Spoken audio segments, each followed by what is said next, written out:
Hello and welcome to the Film Music House here at Sundance Film Festival. My name is Thomas Mikus, and today's panel is composers and directors and how to find a common language. And I'm happy to have two amazing composers and educators with me today. So let me introduce you to Catherine Choi, who hails from Tasmania in Australia. She's a composer for film, media, live performances.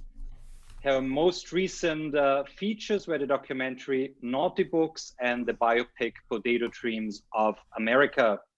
She's also the vice president of the Alliance for Women Film Composers and the CEO and founder of the score production company Choi Music House. Hello, Catherine Choi.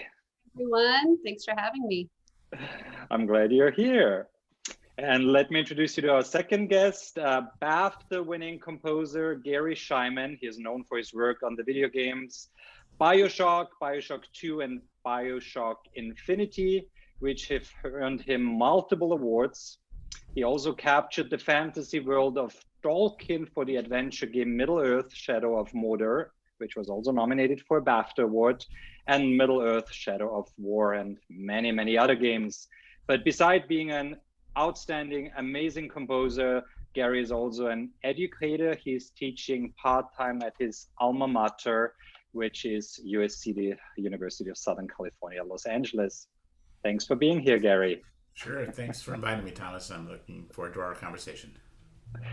Yeah, so today I want to talk, this panel is for composers, but it's mainly for directors. I feel a lot of conversations we have at the film festivals, directors have a little hesitation. They don't know, how do I go about hiring a composer?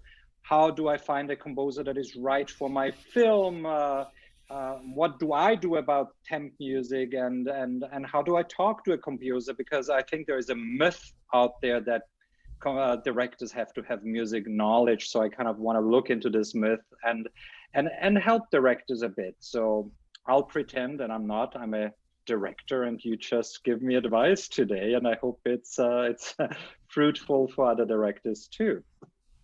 So can I just make a point? Because teaching at USC, and I have a good friend who teaches editing at SCA, the School of Cinematic Arts at USC, and I sometimes talk to his classes. One of the things that even SCA, which is a great cinematics school, maybe the best in the world, they don't talk about music very much. They really barely touch the subject. They don't have anybody there who is full-time teaching about music and film. And so a lot of the directors, whatever, editors, producers, really don't get an education in music. And there's several levels of understanding. Part of it is legal and understanding music and how you license music, how you hire composers, how you pay composers, work for hire, all these sorts of issues. And then of course the creative part is something, and spotting but I think you're right, because I think a lot of that stuff can be figured out by hiring a lawyer or whatever. They can get a contract in place, etc. But it's like trusting, and if you haven't worked with a composer before, it's trusting them and finding someone who you feel like, wow, this person can do what I want. But yeah, and I think that's so true. But I'm really excited that we're having this conversation, because often when I work with directors, they might be first time, or they may have had a number of films, but in this area, they don't feel empowered. They feel anxious, and they don't feel like, they're worried that they don't have the skills to communicate that with a composer. Whereas, and I'm sure Garry will agree with this, like, we are just part of the crew, like the editor, like the DP, like the actors. And even though a director doesn't know, the specific knowledge that your editor or your DP may have, they often feel way more empowered to communicate to those members of the crew than they do to the composer. So I'm excited to have this conversation, because I would love for directors who watch this to not have such dread or such anxiety when they go into this aspect of post-production. Garry, just to follow up on what you just said, how does that work at USC? I know you teach young composers, but is there also a collaboration with the direction, and with the filmmaking department, where you Yes. kind of talk to filmmakers also about music? Well, our students score multiple USC film student films, and so we mix with them. They also score their games as well. So it's one of the great things about studying scoring at USC, or studying film, is you have these two departments and we can work with each other. And right now, of course, with COVID, we're not on campus, but we can we're literally our music department is literally 10 steps away from this school of cinematic arts. So we're you can grab coffee with somebody right on campus or walk, whatever, so that is a really great advantage to it. And yeah, I end up, because of my friend who John Rosenberg, who teaches editing and has for many years, and he always invites me to talk to his editing classes about music, and the students have a lot of questions, because I mean they don't understand a lot. I mean, they know that music's in films and they enjoy it, and so I think there's a lot of layers to it. And I think what a director, if I'm working for a director on a film, for instance, the best is if you have a director who doesn't want to control every note, wants to give you some freedom of choice, but also has some definite tastes and some ideas on music, and maybe has a style of music in mind, but maybe is open. So the best is, is to have a creative collaboration that produces what's best for the film. Mm-hmm. So let's say I'm a filmmaker. I'm just, about to start my film. Let's start from the beginning. When is a good time as a filmmaker to reach out to composers? Is it when I have the script? Is it when I start shooting? Is it at the end? Is there some guidance you can give here? And how do I find, I know what songs I like, but how do I find a composer that is kind of right for my project? How do I go about this? Yeah, I think it's really exciting to be brought on to the process as early as possible. I've worked with a number of filmmakers where they brought me on, as they're shooting. It's fantastic too when you even get to go on set and you get to know the rest of the team. More commonly, we're brought in post-production after the shoot is finished. They're starting in on the edit and they're starting to think about post-production, which is where composers live. But especially if if there's one of the challenges is when you have really tight timelines and a composer is brought on really at the end of post-production and it's just go, go, go, that can be more challenging. The more time you can give your composer to build a relationship with you, to develop a vocabulary between the composer and the director. So when they say romantic or energetic or sad, you know what that sounds like, because it takes time to really dive into what those words mean for that particular director. So it could be completely different for the next director. But also as to where to find composers, reaching out to your community. I think it's great to talk to your fellow filmmakers, to talk to who they've worked with. And then of course, with the joys of social media, there's just so many different forms, filmmaking groups where you can reach out to composers there. A good composer will have a website where they'll have their credits and their reel, and you can get to know what their sound is actually like. So that's one way, but a great way to get to know people in your community is just to be in touch with your community, talk to filmmakers. Who have you worked with that you've loved? And with Garry and his students, it's so great to start right at the beginning. If you are in a school situation, to get to know those composing students who are in your school and to grow together. Some of the best composer filmmaker relationships started right at the beginning. And the longer you get to work with someone, the easier and the more fun I think that collaborative relationship can be.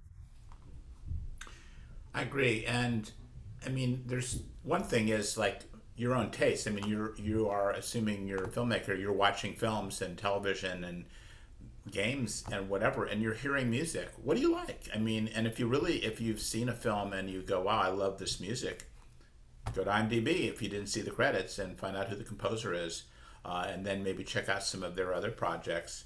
use your own judgment, and of course your colleagues. And of course, there is contacting the agencies as well. There's a number of fantastic agencies that represent composers. And if you have usually that's where you have some budget, because some kind of budget, because the agencies are working with professionals. So you might want to contact an agency and describe to an agent, this is what I'm doing. This is what I have. I have a picture and it's about XYZ.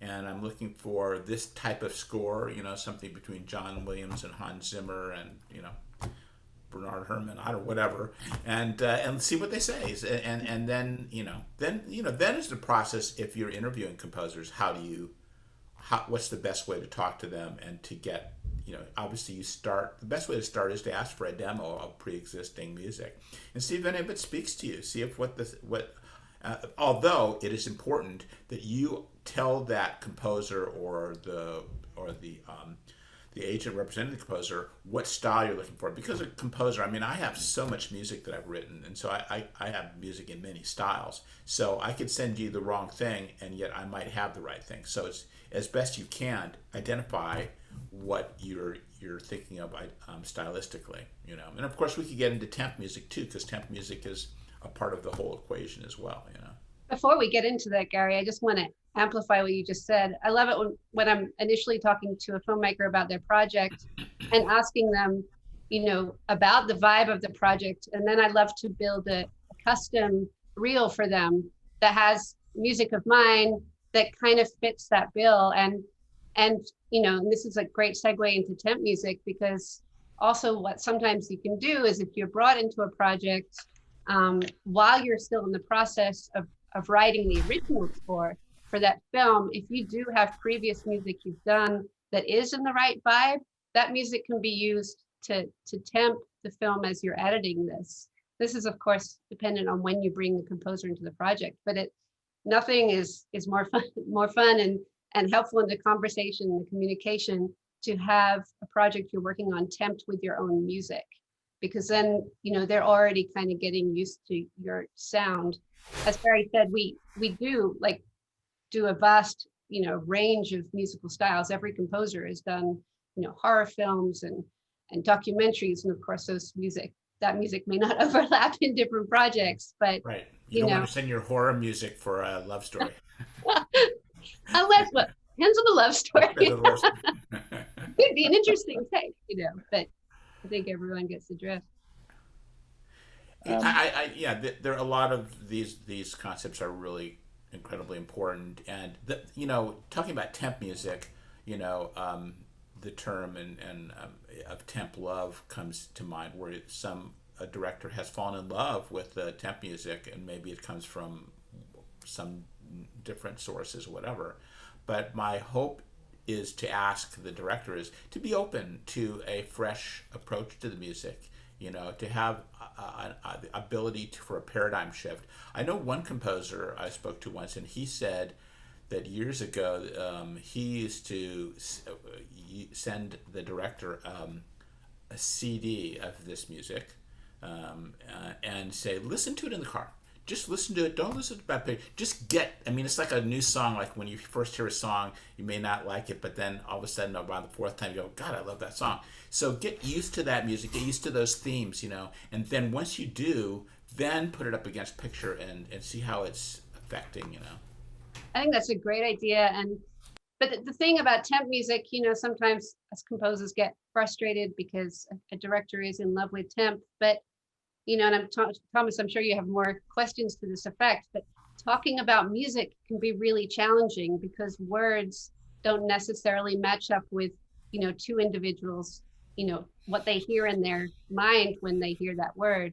And when you have temp, it's a great launching point for conversation. So when you're first working with a filmmaker and you do have temp in the scenes, a good conversation to have is, what do you like about this temp? Like what are the good things that you feel like it's doing for the scene? Is it the rhythm of the temp, the pacing? Do you like the instruments? Do you like the pacing, but you don't really care for the instruments at all and wish it was a different sound? So having that conversation about things in the music that appeal to you and things that don't can just again, start building that vocabulary with each other and be a good, point to get it, into new music. And also it's important, like right at the beginning, to talk about sounds that the director just doesn't want to hear. I remember I was working on a doc short, and we'd had some conversations about music, but I did the first cue, and she wrote back to me and she's like, I really like the energy, but I forgot to tell you, I hate the sound of the piano. And I was like, oh, that's great to know. Now that we have that piece of information, no more piano, but sharing those kind of things is so helpful. Yeah, and I want to turn that a bit around, because I think this is awesome advice for, also for composers who, about temp music, but, coming from a director side, I think what you are saying also is, if I'm a director and I put temp music on, to maybe also ask myself then, what is it I like about the music? Why does it work for this scene? What do I want to say with that? And then when communicating with the composer, that might help me as director to see, if I don't just put the music on, but kind of go a bit further and ask myself, well, what is it I like about the instruments, the sound, the whatever it is, and not just, and I think a composer can help with asking those questions. That's what you're saying. No? Yeah, and I think also, like, going back to Garry's idea of the CD in the car, I love it when a filmmaker just sends me like a Spotify playlist or just a bunch of YouTube links or whatever. Apologies for the Hollywood sirens in the background. But, just if you have an idea of what you want your movie to sound like, and it's encapsulated in this song, or, it doesn't matter where you're pulling this music from. If you're hearing sounds that you like, that remind you of your film, it's really cool to share that with your composer. And again, that's a launching point for a conversation. Why do you like that song? Like, is it the instruments, or is it more just like the sonic quality of the production? What are you really digging? And what in your film correlates with it? Is it this character's story? Is it, the story arc in this particular, section of the film? What is it that makes you feel like that music is making you feel? Mm-hmm. And also give your composer the opportunity to fail, in the sense that if they come up with an idea that is just wrong from your perspective, that's okay. They're experimenting, they're trying things, and give them, I remember working on, this is a video game now, Bioshock, but that was a very, very successful game. With the score was very well received. And I remember experimenting for really a couple of months and trying things, and the audit director she'd say, this is not quite right, but no pressure at all. And I just kept experimenting. And then I found something very unusual and sent it to her, and she goes, that's it. And it just took time, and it took focus, and it took getting the material, thinking about the material properly. And so give your composer some trust, don't make them feel stressed, like if I don't get it, I'm going to lose this gig. I think that's really important, because you could find that it's the third theme that they send is the ticket. Absolutely. And also, failure is a really helpful conversation starter. Like, if your composer does something that you really don't like talk about that. Why don't you like it? What is it that's really bumping you? Because then that's a door that's closed now. And having doors closed is just as helpful as having doors open. And also to Garry's point, it is so valuable as a composer to have that time to experiment, which is why it's great. The earlier you can bring your composer on, the better. So, yes. There's not that stress with post-production clock. You have that time to play and really build a sound for the film that's unique.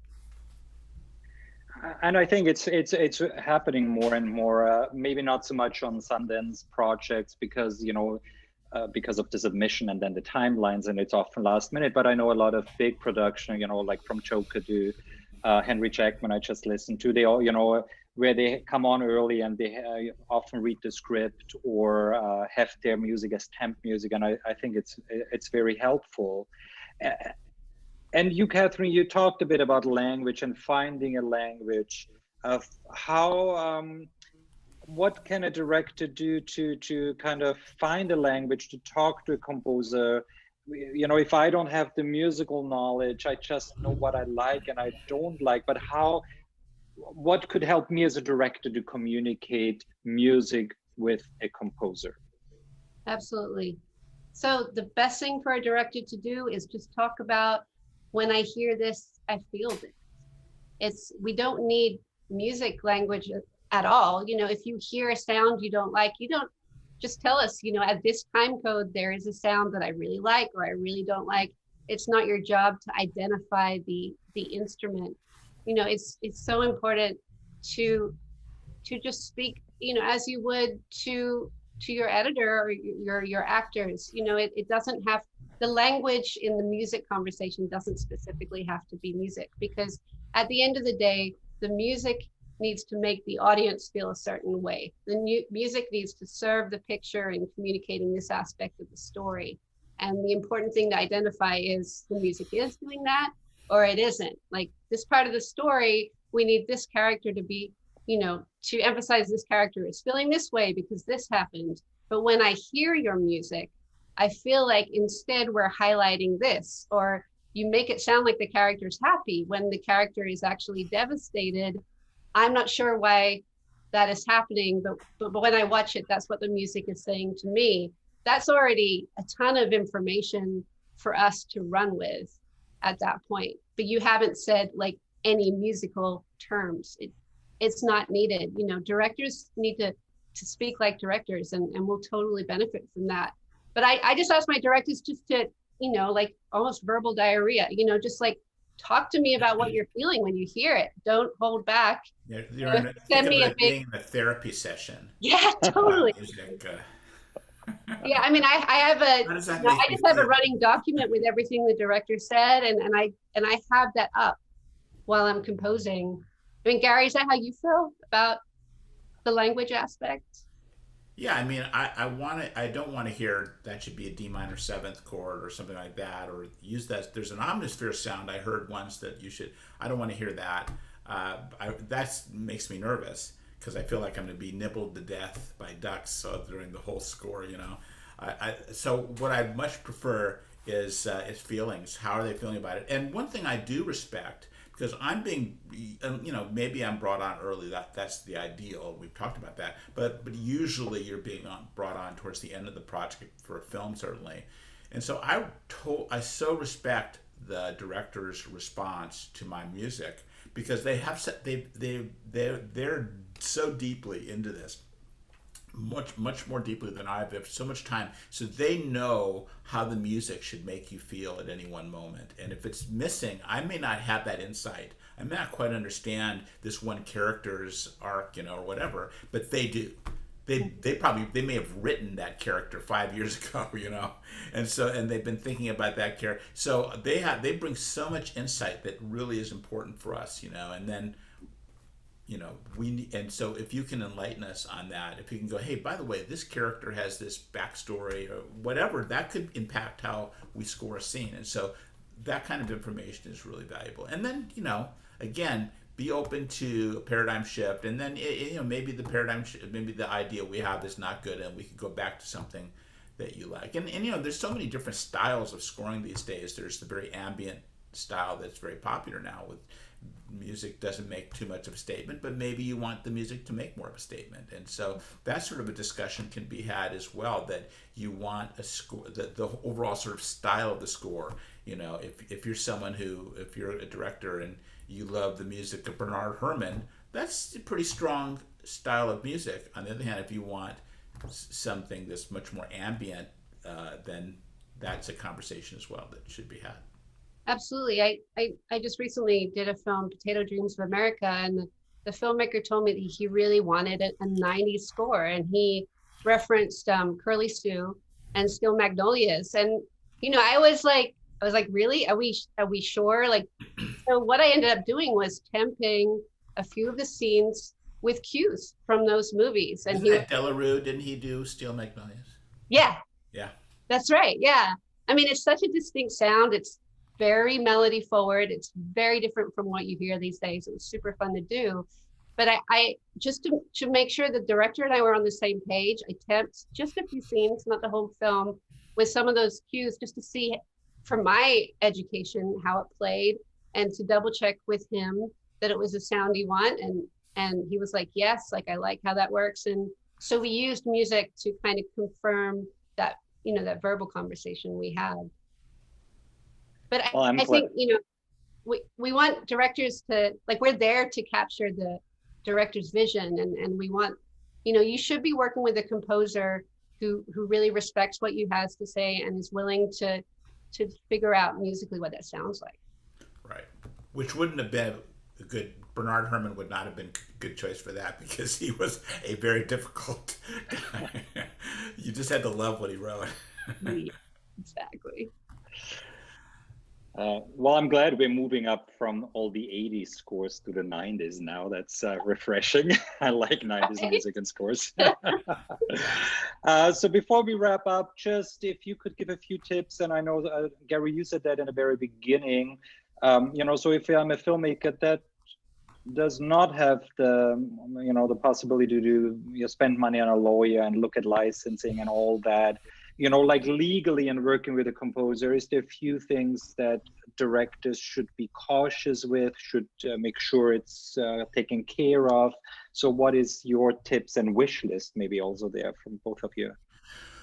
Well, there, of course, depending on your budget, if you have a very low budget, then you should be prepared for a different type of a contract where the composer is licensing their music to you for in perpetuity, but they have a right to own the music and then receive, perhaps at some point, put it into a library or use it in some other project years hence. If you have some money, however, then it would normally be what's called a work for hire, where you or the producers would own the music, but the composer would be entitled still to collect their writer's share of what's called performing rights, you know. And so you need to suss that out. And you probably need, you know, unless you just have no money where you can't even afford a lawyer, and I've seen those situations, that you should probably have a lawyer who knows something about contracts, prepare a proper contract. And you may also want to include some licensed music as well. And it may be, if you don't have much money, because you're licensing famous songs is quite expensive. But also, there are also, by the way, tiers, and the composer score could be tiered as well. So if it's just going around, you know, to Sundance and various, you know, just playing in that sort of circle, that could be one tier, and you don't pay that much money. But then if it gets a theatrical release or a release on you know, Prime, Amazon Prime or Netflix or whatever, then all of a sudden that changes what you pay, because now you're making money. So that, and that could be true of the composer, where the composer receives little or not much up front, owns the music, and then all of a sudden, if the project gets distribution, then they could also share in that success. So those are, you know, we don't have time to talk about the details of that, but those are just some concepts to keep in mind. But definitely you want a good contract so that everyone's protected, and understand the different way. And by the way, if you do want a song but you can't afford you know, maybe a famous song, you could go to what's called a music library, and there's a bunch of those, and for relatively modest, you get something that kind of sounds like a, you know, 80s tune from, you know, whatever, and those are available for, you know, hundreds of dollars versus tens of thousands of dollars, sort of thing. And to that point, I think that's something to think about when you're writing your film, when you're looking at the script, is that when you hear a famous song, your audience goes back to the first time they heard that song, and often it can take them out of your film. The great thing about original score is that it is specific to your film. It keeps the audience there. It's a unique experience. The same can happen for, you know, a song from an indie up and coming band where people aren't really familiar with their music. You can give them that first experience that we all have had with Breakfast Club or iconic movies, where those songs in our minds are plastered to that film. You can create the same experience with your score and with working with up and coming bands, and still, you know, be a lot easier on your budget. And I just want to amplify the fact that when you're working with the indie budget, and as Garry said, you're licensing your composer's film, but licensing it in perpetuity, that has no impact on distribution and really can be a great way to help support your composer's career. So never be afraid of that. As long as the language is clear in the contract, that is absolutely a workable solution, and really, I think, the best solution for indie film. But, original score compared to licensing is weirdly often cheaper, and it can create a better sonic experience for your film. So definitely explore that with your composer before you go into licensing known pop songs. I'm definitely with you on that, Catherine. I'm a little two more things I want to point out from the beginning, when hiring a composer, what I hear a lot also, and that's why I feel networking is so important. A lot of directors might talk to the picture editor, the music editor, their director of photography for suggestions on composers and people they've worked with in the past on different projects. And that's why, going to festivals like Sundance, I find it so important also for composers, but also for directors, of course, not to just stay within director circles or composer circles, but to really expand your network, as this is such a collaborative effort, filmmaking. And I think the more friendships, the more collaborations you make with the different crafts, the better it is for everyone, and the better you can network and also be recommended to projects. And another thing I want to point out, Catherine, you are vice president for a wonderful organization, the Alliance for Women Film Composers. And when researching composers, I think you also have an amazing directory of women composers, if you want to say a few sentences about that, maybe. Absolutely, yeah. With the Alliance for Women Film Composers, we have a directory that's right there on our website. You can see where people are located, you can read their bio, you can get information about them. So the awfc.com is a great resource. But I also want to elevate another group called the Composer Diversity Collective, which also has a directory.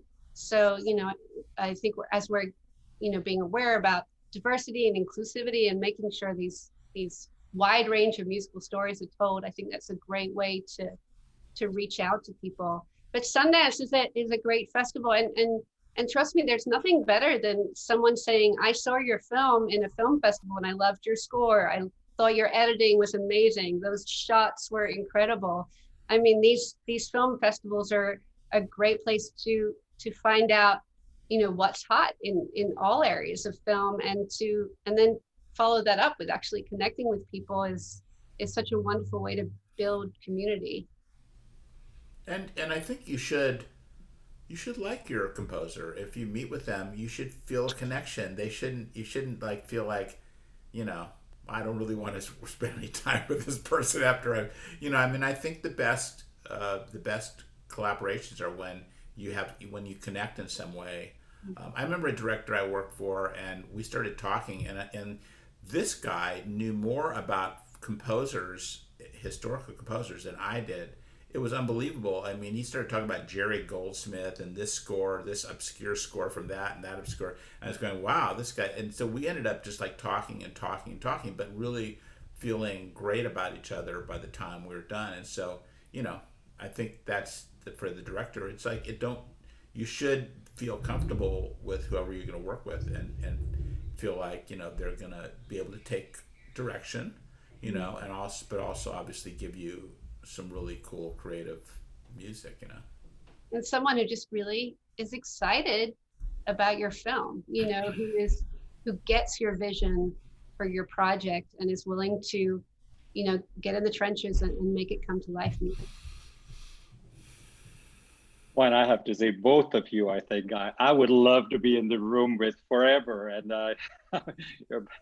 thank you for sharing your knowledge, for all your wisdom, and for really helping. I know we could talk for hours and give advice here, but I think this was a good start, and then hopefully also some inspiration for film schools around the world to invite composers or composer educators to talk to the directors also. Yeah. Thank you so much. And to our audience, please check out filmmusichouse.com for more panels and for more instructions on filmmaking and composing. Thank you so much.